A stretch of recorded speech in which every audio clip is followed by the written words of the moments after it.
Hello, everyone, and welcome to Petite to Queen's Claim Your Career Crown podcast. I'm your host, Lynn, and I am so happy to introduce our guest today, Cathlyn Melvin.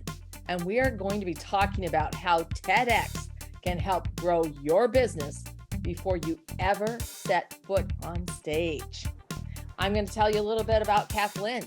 She is a TEDx coach and copywriter whose insight has been featured via TEDx, Thrive Global, Fenpreneur Online, the Writing Cooperative, and other outlets. With a degree in theater performance and over a decade as an actor, director, writer, editor, and educator, Cathlyn draws on her diverse experiences to help mission-driven experts design and deliver their world-changing messages through TEDx coaching and done-for-you copywriting services. When she's not writing or coaching, you might find Cathlyn baking something delicious made of chocolate, yum yum, or reading in the sunshine with her very snuggly and loudly purring cat, Tucker. Oh my goodness, we have so much in common. We've never even got to talk about the baking pre-show, but Cathlyn, thank you so much for being here. Welcome to the show. Thank you. Thank you for having me. I'm really excited about talking with your listeners about growing their businesses through TEDx. Absolutely. And for those of you who are just joining us for that very first time, hey, take this moment right now and subscribe to Claim Your Career Crown wherever you get your podcasts. You will be happy that you did. And you know what? If you love what we're doing and you love the show, please take that extra moment and go ahead and give us that 5-star review. We would very much appreciate it. Well, I really am interested in this whole topic because, you hear about people getting on the TEDx stage and all this that comes out of that. And I'm always seeing those links. And I am really curious, how did you get started in this, Cathlyn? So my career has been a series of lily pads that I have leapt, and it actually goes all the way back to when I was in high school. You would not find me on the volleyball court or playing basketball. My sport of choice was speech and debate. So I competed in a whole bunch of different categories all the way up to the national level for 4 years. And then afterward, I actually coached a team as well while I was in college studying theater. So that's what my degree is in, as you read. And after that, I worked for a little over 10 years. I lived in Chicago and was based there as a live theater actor and director. And my first business started in 2012 when I was there, and that was a national touring arts education company where we were bringing theater to kids across the United States. And it was during that time that I really started to learn about messaging and messaging for businesses. So I was writing for our website and our emails and all of that sort of stuff that goes into writing for business.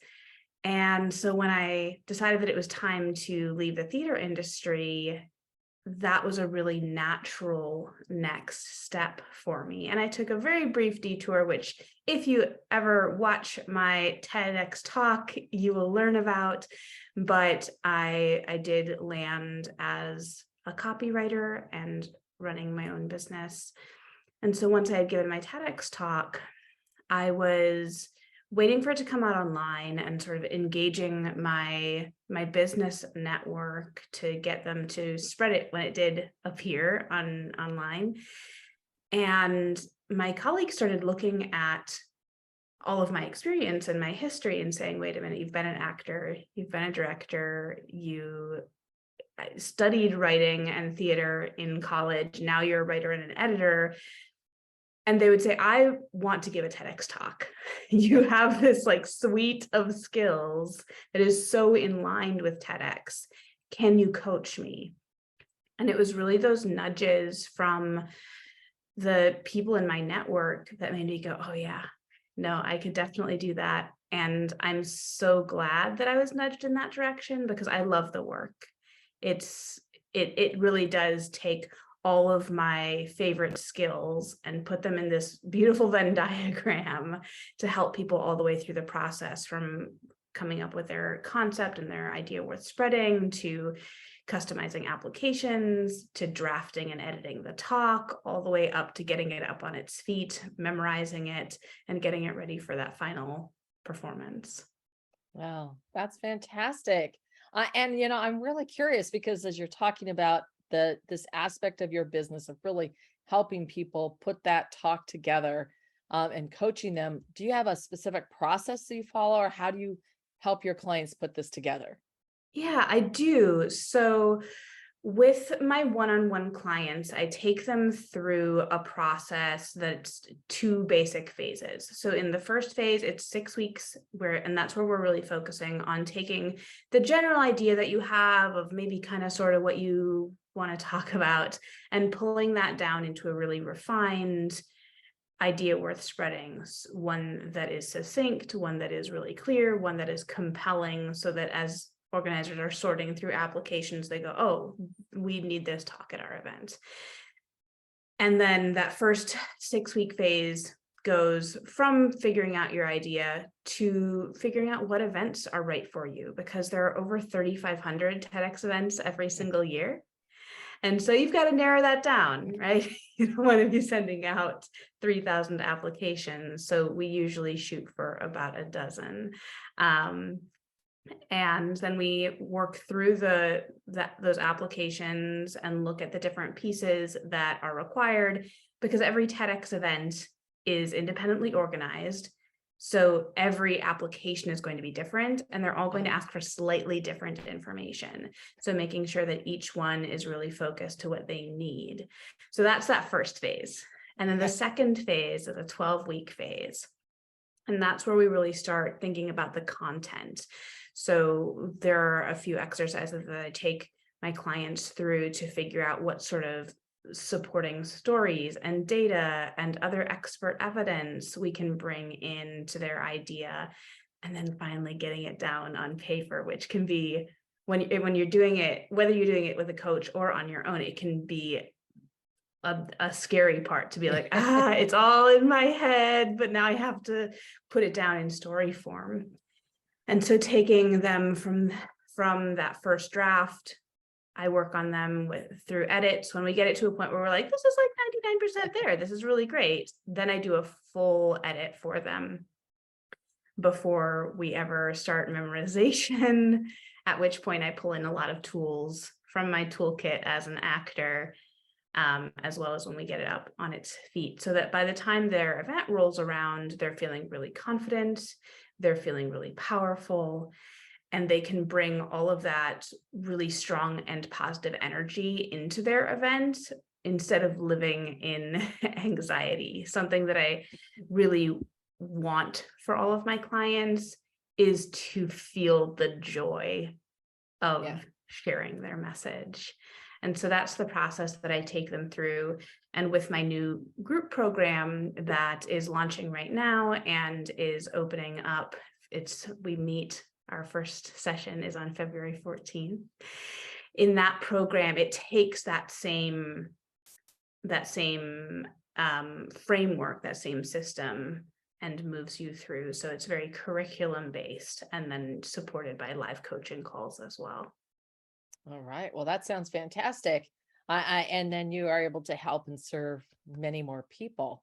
And, I'm curious, when you were, making this pivot and doing your own first TEDx talk, was there anything that held you back that came into either your mind, or that was like an obstacle that you needed to get around or over or past? So the thing that held me back for a long time, because I decided very, very early on when talks were coming online, the first TEDx talk event happened in 2009. And it was around that time too, a couple of years prior, that TED Talks had been coming online, and I'd been watching these. And because of the work that I'd done as a speaker in high school, it just all felt so familiar and very similar to one of my favorite categories that I had competed in, which was called oratory. And so I had this sort of gap where I was working as an actor. I wasn't focused on TEDx as a goal. It was just something I wanted to do someday, certainly not to help grow a business or anything. And so during the time that I mentioned, I took a slight detour in between my theater career and my messaging work. During that time, I had this like aha moment of something I had really been struggling with. I had gone to law school in between for a very short time, knew what I was getting myself into totally. But when I got to law school, by the time I actually got there, because it's quite a long process from making the decision to studying for the LSAT to applying to waiting for school to start. And by the time school started, my life was just very different. Some big changes had happened. And so law school wasn't a good fit for me anymore. And it was through the process of deciding to become a quote unquote dropout that I was like, oh man, this experience tells a story that people need to hear, which is all about the idea that a lot of us grew up being told the most important thing when you start something is to make sure that you finish it. Right. And how complicated and sometimes harmful that can be. And so that's eventually what led me to giving the TEDx talk. Is I had that idea and I thought, oh, this is my message that I've been sort of passively waiting for. So once you've got your message, you're ready to go. There are some things that you want to make sure that you have in place before you apply, but that message is the most important part. And as business owners, we a lot of the time already have that because we've been doing that work. We've been talking about that message on social media or on our podcast, or we've been writing about it. Maybe we've written a book.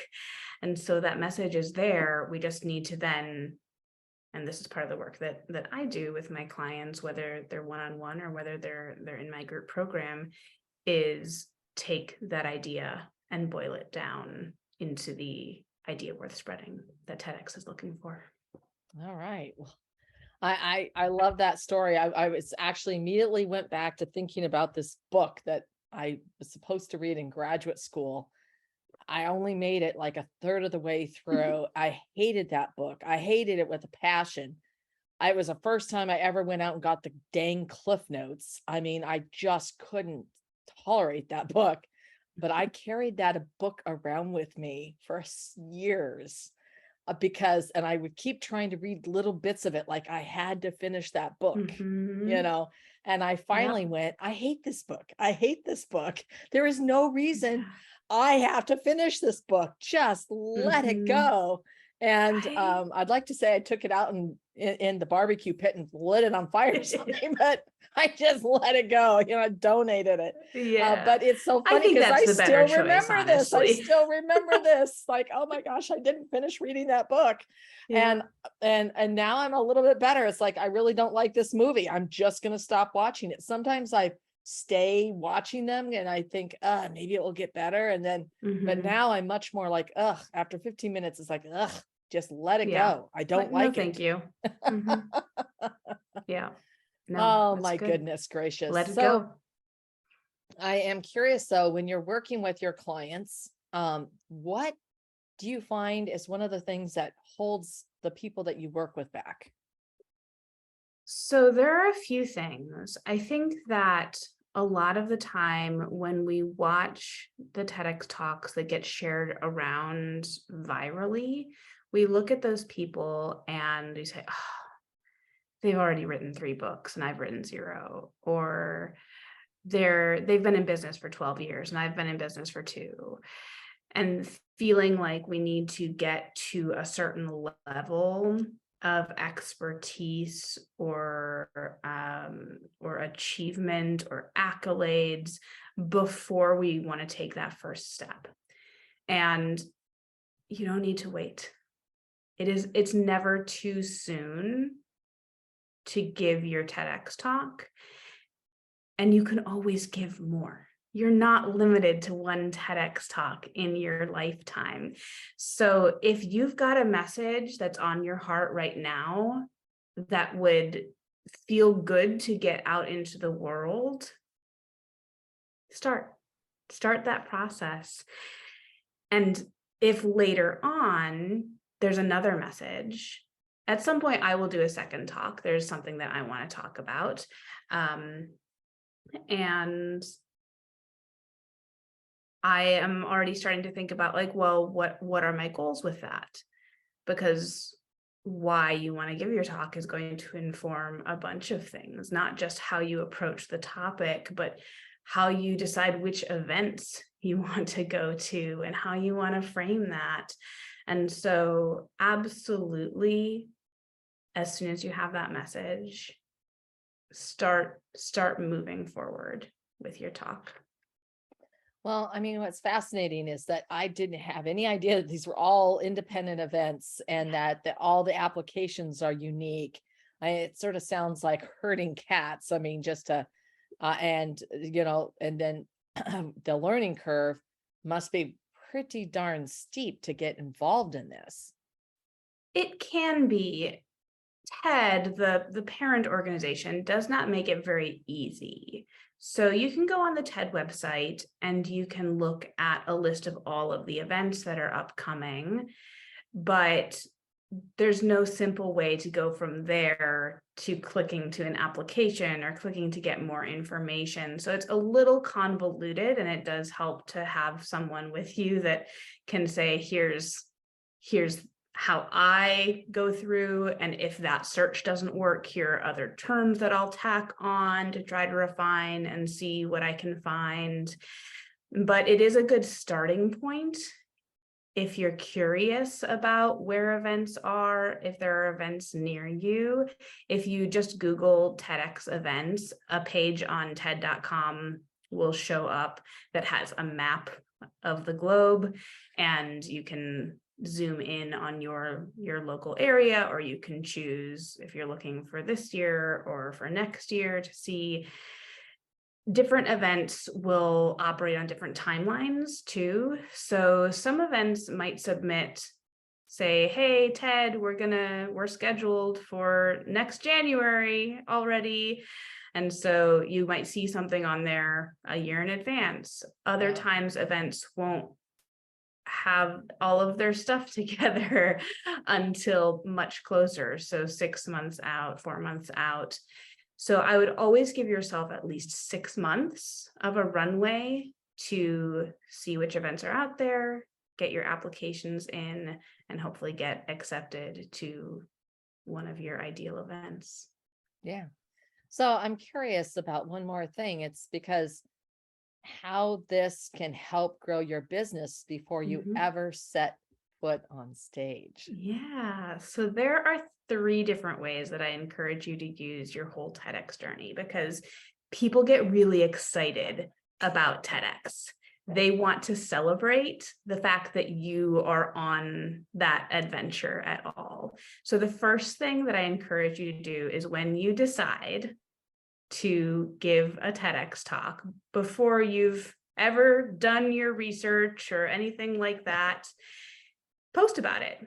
Say, I've just set a new goal for myself. If you're working with a coach, whether that's me or someone else, you can say, I've just signed on with Cathlyn Melvin to be my TEDx coach so that I can get a TEDx talk within the next year.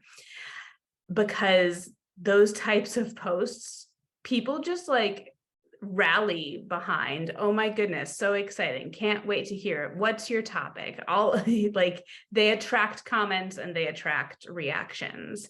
And so absolutely use it on social media, not just at that point, but all the way through. Yeah. I just recorded my video that I'm going to submit for my TEDx application. I just submitted my first TEDx application. Celebrate with me. Every step of the way, bring your audience with you, because that's great for the algorithms on social. It helps the algorithms know that people are liking your content and that they should keep showing it. But also, every time that you use the word TEDx, associated with you, even though you haven't been accepted yet. Subconsciously, we make that connection and we say, oh, TEDx are experts. Yeah. Cathlyn's posting about TEDx. Cathlyn must be an expert. So that's way number one, is through social media. All right. Number two is when you're networking, when you're talking with new people. A lot of the time you'll be in a networking session and someone will say, what's on your plate? Or what do you have going on for you this quarter? And so that's an opportunity for you to bring this up too. And again, make that subconscious connection between you and TEDx, showing that you are the type of person who shows up on a TEDx stage that we can trust and we can put our resources into. And so letting people know in that networking setting, yeah, this quarter I've set a goal to apply to 3 different TEDx events because I want to get on a TEDx stage this year. Something like that, that's really simple and truthful and honest and earnest, can make a big difference as you're making these first impressions on people too. Yeah, it's true. Absolutely. So we've got social media, we've got networking. And then the third way that I want you to start talking about your business or about your TEDx talk to help grow your business is when you're pitching to media. So even before you've given your talk, once you've been accepted, or even once you have your idea and it's on your plate, saying in your pitch, this is a topic that I'm giving a TEDx talk on at such and such an event 4 months from now, or something like that. Right. Slide it in there, drop it in there, so that number one, if you've already got that event scheduled, you can sometimes schedule the outlet, whether that's a podcast or whether that's a print publication that you're writing for. You can sometimes schedule the delivery of that material to around the time when you expect your TEDx talk to come online. And that's a little tricky because there's no real official timeline. Once you've given your TEDx talk, it's a sort of hurry up and wait experience where it could be 4 weeks after your talk it shows up on YouTube, it could be 2 months. And so somewhere in there, if you want to start giving interviews or writing things that have a bio attached that say, and my TEDx talk is expected out in spring of whatever year or fall of whatever year, that can be really helpful too. And just using that credibility that you've borrowed from TEDx in your pitches can help facilitate those conversations and can help you get accepted as a guest or as a writer or whatever it is that you're looking for, getting to give a masterclass in someone's paid group program, whatever it is. It helps again with that credibility and that trust. Yeah. All right. Well, that's fantastic. Thank you so much. I mean, those are 3 great ideas, and it definitely that pre-promotion, getting people excited in that audience around you, and then associating yourself with that, and then continuing that journey. This is all great, and then also how you can leverage that, especially once you have that first speech or that opportunity scheduled. So I am curious if you were going to advise someone out who's listening and who's fascinated, who wants to be on that stage, what would you suggest they do first or do next? Or there's a little bit of self pre-work that I want you to do. One of which is making sure that you have a general idea. It does not need to be super specific. It does not need to be super clear yet. That's what your coach is there for. And you have time if you're doing the work on your own.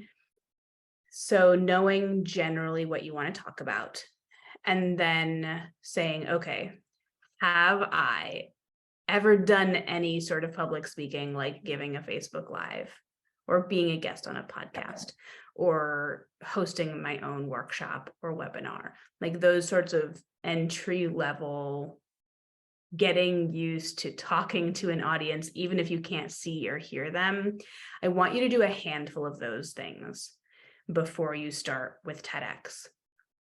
The trick is to not get stuck here and say, I need to be at 100 podcasts. No, you don't. Yeah.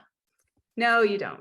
I'm talking like 5 or 6 experiences is enough for you to start that process. You can continue collecting those experiences as you go and getting more comfortable.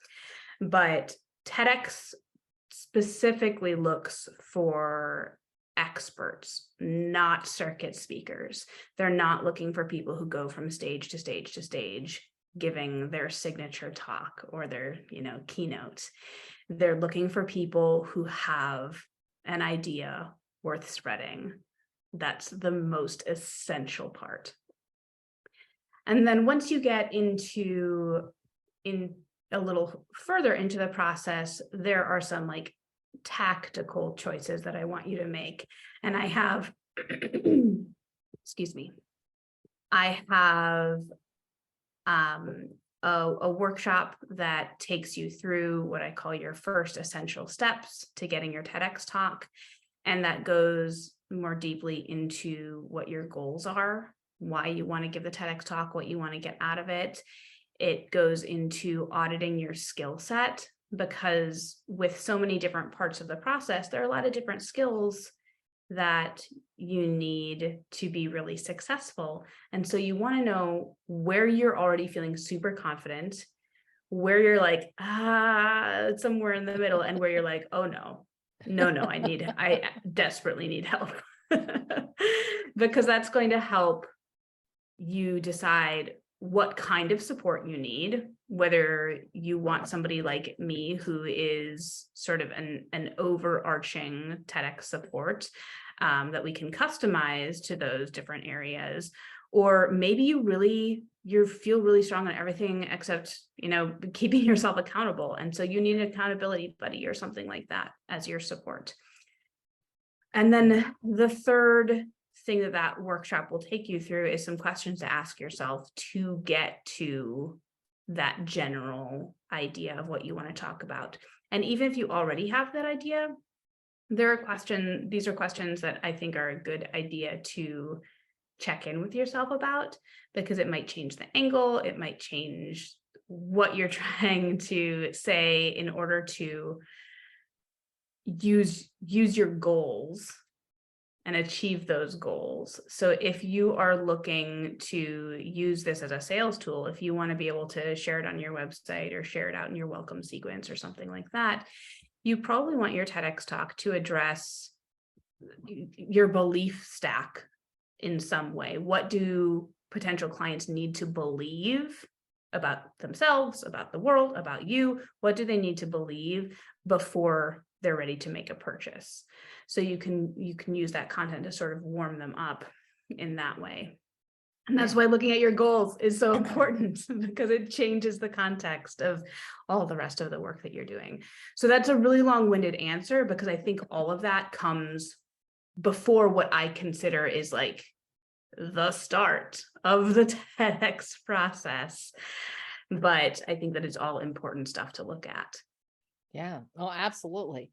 And I really liked the idea of like, well, why do you want to do this? If it just goes, oh, it'd be really cool to be on a TEDx stage. Well, is that really the right motivation? Maybe for some people, then you may want to do it on your own. If it's just for the experience of getting up on a stage and you're not looking for any sort of return on it, you may not want to invest in a program. But if you're looking at it to grow your business, if you're looking at it to set yourself up to take a step toward a book deal, or to set yourself up for getting on bigger stages, or just getting more visibility so that eventually you can call in more clients, those are all great reasons to say, okay, I really want a professional to help me with this process.